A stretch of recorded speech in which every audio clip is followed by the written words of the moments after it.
Hello everyone. आप सबों का लक्ष्य history and GK GS channel पर पुनः मोस्ट वेलकम करते हैं। आज हम इस वीडियो के जरिए पुनर्जागरण काल के पूरे बेसिक पॉइंट को समझेंगे। जैसे प्राचीन भारतीय जो इतिहास है उसको 3 भागों में बांटा गया है, प्राचीन, मध्यकालीन और आधुनिक। ठीक उसी प्रकार से जो विश्व इतिहास है उसको भी 3 भागों में बांटा गया है, प्राचीन विश्व, मध्यकालीन विश्व और आधुनिक विश्व। ठीक है। जिस प्रकार से भारतीय इतिहास को 3 भागों में बांटा गया है, ठीक उसी प्रकार से प्राचीन विश्व को समझने के लिए इतिहासकारों ने इसे 3 भागों में बांटा है, जिसे हम प्राचीन विश्व, मध्यकालीन विश्व और आधुनिक विश्व के नाम से जानते हैं। तो प्राचीन विश्व, हम पुनर्जागरण टॉपिक के बारे में चर्चा करेंगे। मैंने पार्ट 1 वीडियो में पुनर्जागरण काल के बारे में बताया है कि पुनर्जागरण के कारण और उसके प्रभाव के विषय में चर्चा किया था। आज इस वीडियो में हम चर्चा कर रहे हैं इसके जो डिवाइडेशन है उसके विषय में हम चर्चा कर रहे हैं। तो जो प्राचीन विश्व है, प्राचीन विश्व की शुरुआत जो होती है वह आरंभ जो होती है वह 5वीं सदी में होती है। ये विश्व के इतिहास का टॉपिक जिसमें मैं चर्चा कर रहा हूँ। तो प्राचीन विश्व यानी कि प्राचीन विश्व की जो शुरुआत होती है, आरंभ जो होती है वह 5वीं सदी से शुरू होती है। उसके बाद जब हम मध्यकालीन की बात करते हैं तो मध्यकालीन की विश्व की शुरुआत 5वीं सदी से 14वीं सदी, 5वीं सदी से 14वीं सदी। उसके बाद आधुनिक विश्व जो होता है 16वीं सदी से आज तक जो है वह आधुनिक सदी तक चल रहा है ना। अभी 21वीं सदी है। तो इसको समझने के लिए हमको ईसा मसीह के जन्म को समझना होगा। जो ईसा मसीह थे, तो ईसा मसीह का जन्म जो होता है वो 0 मान लिया जाता है, 0 के लगभग में। और यहाँ पर आप समझ देख सकते हैं, देखिए जब हम इधर इस साइड जाते हैं, यहाँ पर मैं आपको इस कलर के जरिए जो हरा रंग का जो कलर है, इस कलर के जरिए मैं आपको यहाँ पर बता पा रहा हूँ कि जो 0 के इस साइड चलते हैं तो हमको +1 +2 +3, और जब हम इसके विपरीत से जाते हैं माइनस की ओर तो -1 -2 -3 -4।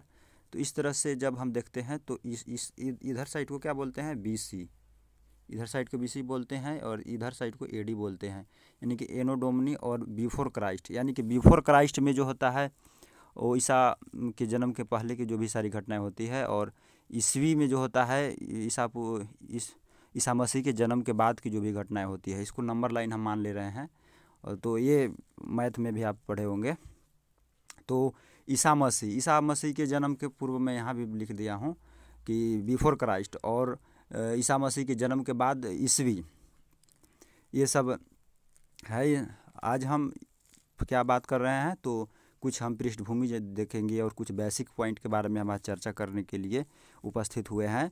तो प्राचीन विश्व में कब शुरुआत हो रही है, तो आरंभ के 5वीं सदी। उसके बाद मध्यकालीन विश्व की शुरुआत होती है 5वीं सदी से 14वीं सदी तक चलता है मध्यकालीन विश्व। उसके बाद आधुनिक विश्व जो होता है वो 16वीं सदी से आज तक जो चल रहा है। तो जो प्राचीन विश्व था उसमें मनुष्य जो था जागृत अवस्था में था। ठीक है। जैसा कि मैंने मध्यकालीन विश्व का एक टॉपिक लाया था, पुनर्जागरण काल, जिसमें मैंने बताया था कि मनुष्य जो था वह पुनर्जागरण यानी कि पुनः जाग जाता है। क्योंकि जैसे हम सोते हैं तो सोने के बाद फिर मतलब हम पहले जागे हुए होते हैं, फिर सो जाते हैं, फिर हम जब जागते हैं तो हमारे अंदर पुनर्जागरण हो जाता है, यानी कि पुनः जाग जाते हैं। तो उसी प्रकार से मनुष्य जब जगा हुआ था तो उसकी स्थिति ठीक ठाक थी, साम्राज्य अच्छे से चल रहा था। हम रोमन साम्राज्य की बात करेंगे। ठीक है। तो जब 5वीं सदी के पहले का जितना भी इतिहास था सब हम प्राचीन विश्व के इतिहास में पढ़ते हैं। 5वीं सदी के पहले का विश्व का इतिहास जो था उसको हम प्राचीन विश्व के इतिहास में इसका अध्ययन हम करते हैं। तो जो मनुष्य था वह प्राचीन विश्व में मनुष्य जागृत अवस्था में था, लेकिन 5वीं सदी तक ऐसा क्या हुआ कि मनुष्य सो गया। उसके बाद पुनः फिर 14वीं शताब्दी से लेकर के 16वीं शताब्दी तक कौन कौन से ऐसे कार्य किए गए जिससे कि लोगों के अंदर जागरूकता आई, तो उसी पर हम आज चर्चा करेंगे। लेकिन उसको समझने से पहले हमको पुनर्जागरण के हम क्या क्या देखेंगे। तो पुनर्जागरण में हम पृष्ठभूमि देखेंगे, पृष्ठभूमि पुनर्जागरण में। उसके बाद हम पुनर्जागरण का अर्थ पर चर्चा किए थे कि पुनर्जागरण का क्या अर्थ होता है। उसके बाद पुनर्जागरण के कारण, पुनर्जागरण का कौन कौन सा कारण था, पुनर्जागरण के प्रभावों पर भी हम चर्चा किए थे। पुनर्जागरण का स्वरूप कैसा था।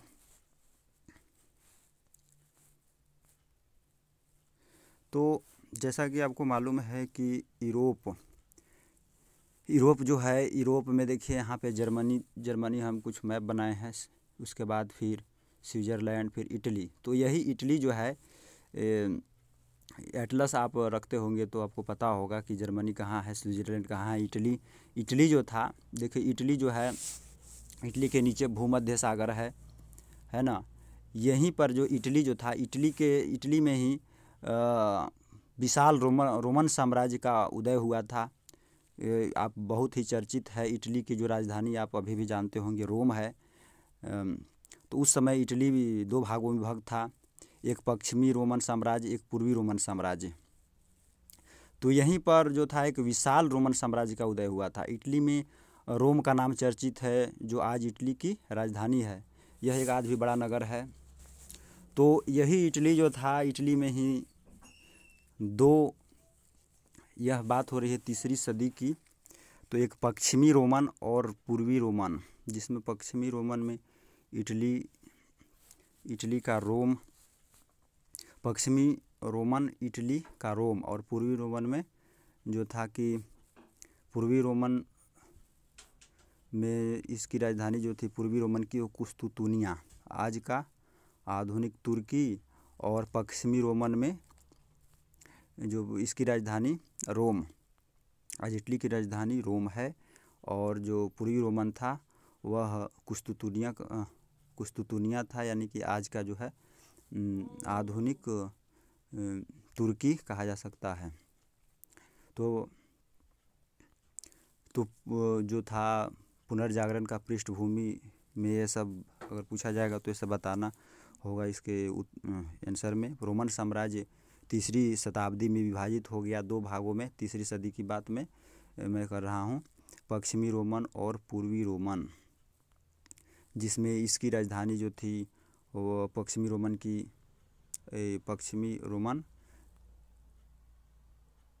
3री शताब्दी में रोमन साम्राज्य का विघटन, यानी कि पहले रोमन साम्राज्य था और उसके बाद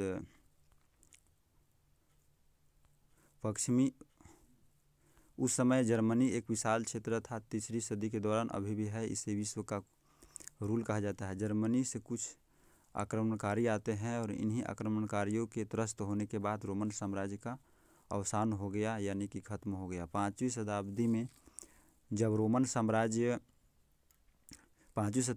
रोमन साम्राज्य पतन हो रही थी, तो वहाँ उस समय जब यूरोप में मध्यकाल की शुरुआत हो रही थी। पूर्वी रोमन जो था, पूर्वी रोमन की जो राजधानी थी कुस्तुतुनिया थी और पश्चिमी रोमन की राजधानी रोम। आज इसको हम आधुनिक तुर्की कहते हैं, जिसे पहले कुस्तुतुनिया के नाम से जाना जाता था। लेकिन जैसे ही रोमन साम्राज्य का विघटन होता है, तो जो पूर्वी रोमन साम्राज्य की राजधानी बनती है कुस्तुतुनिया। आज का तुर्की जो एशिया महाद्वीप का एक देश है, यह भी भूमध्य सागर से लगा हुआ देश है। तो मध्यकाल की शुरुआत जो हो रही है, मध्यकाल की शुरुआत थी, वह यूरोप के लिए अच्छा संकेत नहीं था। मध्यकाल में सामंत व्यवस्था का बहुत जोर शोर से उद्गम हो गया। सामंत व्यवस्था क्या था? तो सामंत व्यवस्था जो था ना, जब रोमन साम्राज्य का विघटन हुआ, रोमन साम्राज्य के विघटन के बाद जो पश्चिमी यूरोप था उसमें एक नई व्यवस्था तथा एक नया समाज का उद्गम हुआ जो सामंतवाद कहलाया। इस सामंत व्यवस्था में ऐसे सरदारों का प्रभुत्व था जो अपनी सेनाओं के माध्यम से जो किसान वर्ग था और जो मध्यम वर्ग के लोग थे, उनकी जो ज़मीन होती थी, भूखंड या भूक्षेत्र होते थे, उसे अपनी सेनाओं के माध्यम से उस भूखंड पर अधिकार कर लेते थे तथा जो शासन व्यवस्था थी उस पर भी उनका बहुत ज़्यादा प्रभुत्व था। मध्यकाल में एक और वर्ग का उदय होता है, पादरी वर्ग। मध्यकाल में एक और वर्ग का उदय होता है, पादरी वर्ग। जो ईसाइयों के जो चर्च होते थे उसमें एक पादरी होता था। वे अपने आप को ईश्वर का दूत मानते थे। उनका कहना था कि मुझे ईश्वर ने भेजा है यहाँ के लोगों का प्रतिनिधित्व करने के लिए। तब जो सामंत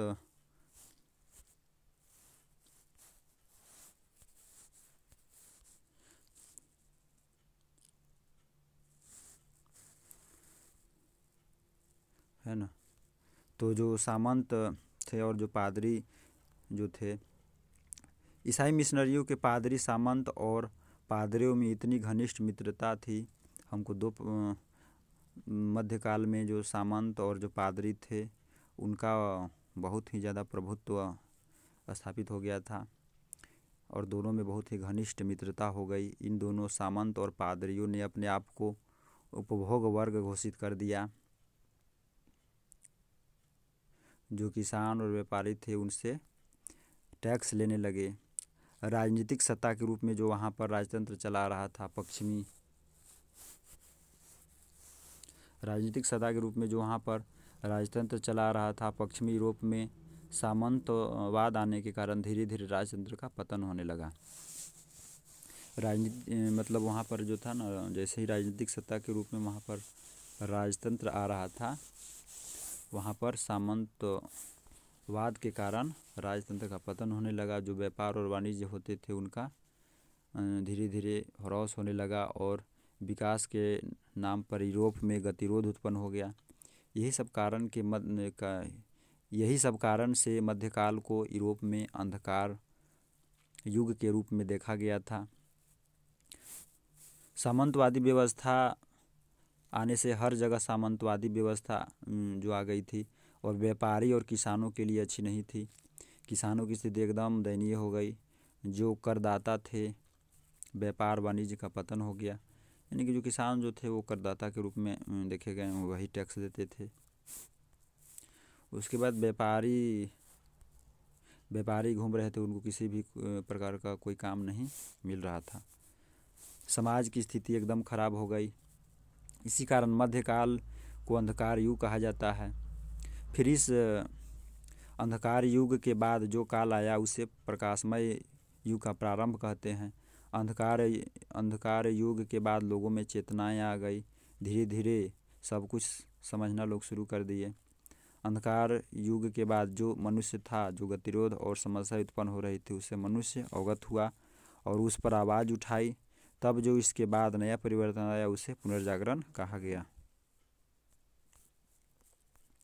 तो इस प्रकार से पुनर्जागरण के बारे में इसमें हमने बताया कि पुनर्जागरण जो था, पुनर्जागरण को समझने के लिए हमको विश्व के जो भी काल का ड्यूरेशन है उसको जो बांटा गया है उसको समझना अति आवश्यक है। जिसमें प्राचीन विश्व में आरंभ जो होता है वह 5वीं सदी से, मध्यकालीन विश्व जो है 5वीं सदी से लेकर के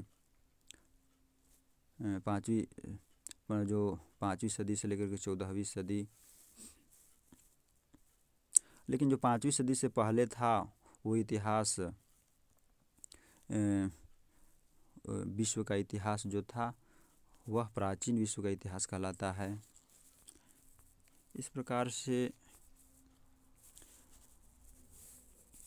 से प्राचीन विश्व को समझने के लिए यह वीडियो फ़ायदेमंद साबित होगा। तो पुनर्जागरण का पृष्ठभूमि में यही सब है कि जो रोमन साम्राज्य था 3री शताब्दी में विभाजित हो गया 2 भागों में। रोमन साम्राज्य के विभाजित होने से पहले रोमन साम्राज्य बहुत ही अच्छे से फलता फूलता रहा, लेकिन जैसे ही रोमन साम्राज्य 2 भागों में विभाजित हुआ, वहाँ पर सामंतवादी व्यवस्था और पादरी वर्ग का उदय हुआ, जिससे कि धीरे धीरे यहाँ पर जो किसान और व्यापारी वर्ग थे उनकी स्थिति खराब होने लगी और यूरोप जो था एक अंधकार युग में प्रवेश कर गया। इस प्रकार से आज का वीडियो यह आपके लिए फ़ायदेमंद साबित होगा। जय हिंद, जय भारत।